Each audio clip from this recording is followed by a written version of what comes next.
Hello guys, in the previous video we learned how to connect Ignition to an S7-300 Siemens PLC. In this video I'm going to test and explain a simple project that consists of 3 parts: Ignition, Simatic Manager, and Factory I/O software. Here we have 2 belt conveyors that move boxes from here to this point.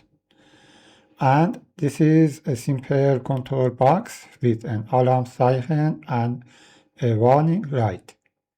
The equipment is connected to the PLC through a specific input and output addresses.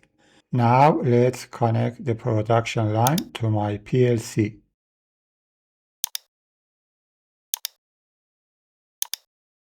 Now let's take a look at the PLC program. It's a simple program. This program and the production line designed in Factory I/O were already explained in our Simatic Manager course. So if you have any questions about them, our Simatic Manager course can help you. The main purpose of this video is to test and explain the design screen using Ignition Designer software.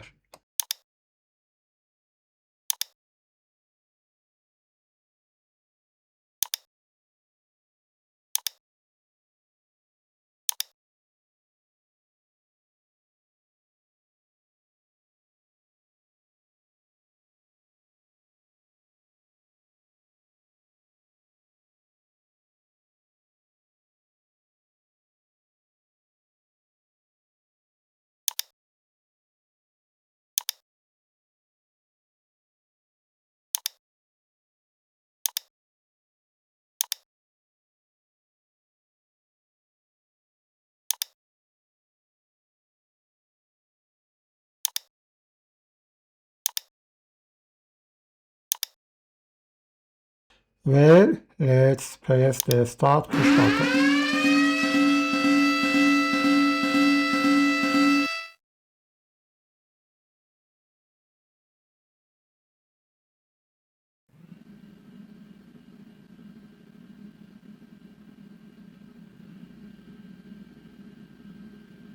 In this project, every time I press the reset button, these counters will be reset.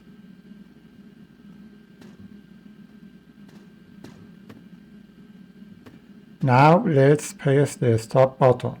You will see that the main actuators stop in a defined sequence.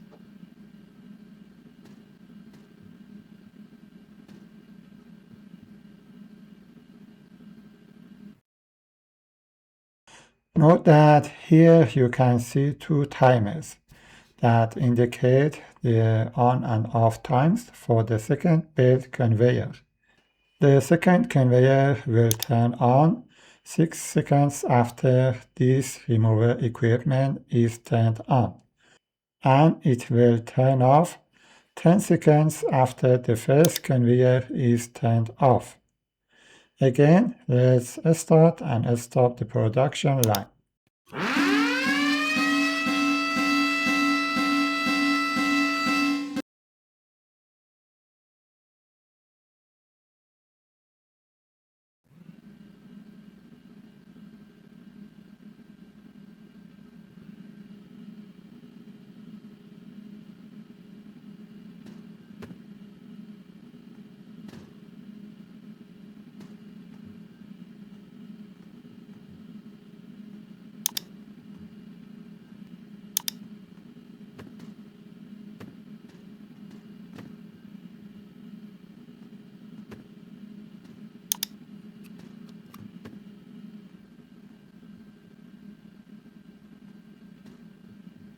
My friends, this counter shows the total number of boxes that have entered the production line, and this one shows the number of remaining boxes on the production line. Again, let's start and stop the line.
Now let me explain some points related to the screen designed in Ignition Designer software.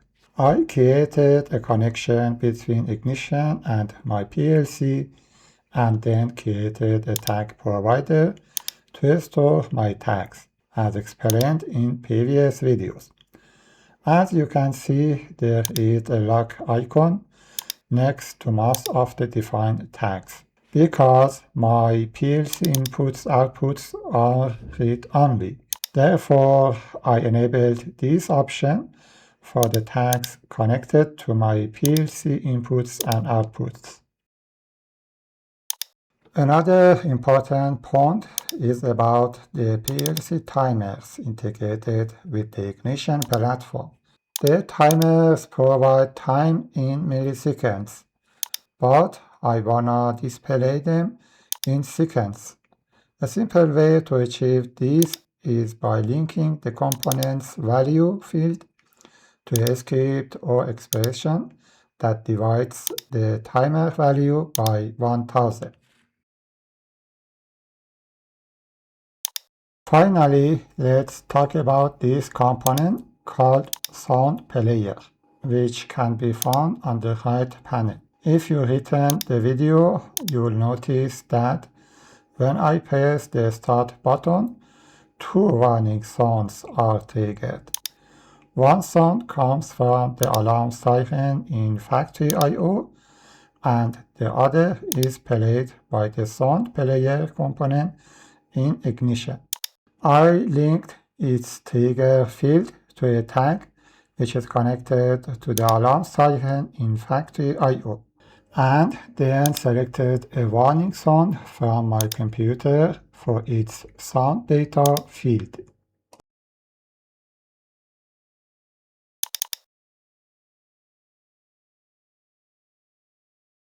My friends, thanks so much for watching our videos.